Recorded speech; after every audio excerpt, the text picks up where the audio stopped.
What's up mga kakampings? Good morning. So ito po si Malvin po ito ng T Kayons channel. So bali gagawa po tayo ng vlog ngayong araw. Bali yung vlog po natin ngayon, ipapakita ko po dito sa video yung lugar kung saan gaganapin yung meeting de Abansi ng Team Lini Kiko ni BP Leni Robredo. Dito po ito sa Naga City. So bali yan po, nakikita nyo yung kalsada dyan. Bali yan yung gagawing venue para doon sa meeting de Abansi niya. Ang tawag po namin dyan ay yung Magsaysay Avenue. So yan pong kalsadang yan ay 4 lanes na may haba siya na 1.3 kilometers.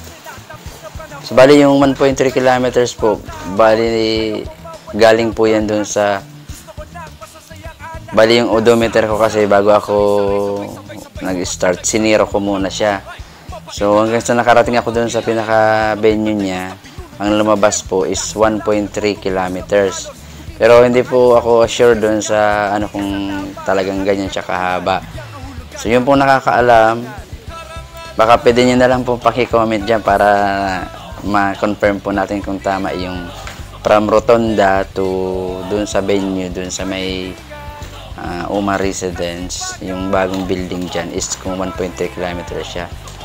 And yung target po dito na mag-a-attend yata ng meeting de Abansi is medyo marami-rami din. Sana ma-accommodate po siya ng venue, and actually maglalagay po yata ng mga LED screen kasi medyo mahaba siya, hindi mo na makikita yung pinakadulo at meron pa siyang curb. So ganun po. So yan pong kalsadang yan, bali malawak din talaga siya. And kung nakikita niyo po yung nasa dulong yan na mataas na building, bali yan ginagawa, ongoing pa ang construction yan sa ngayon. Isa siyang condominium. Nasa tapat po niyan yung gagawing main stage ng event.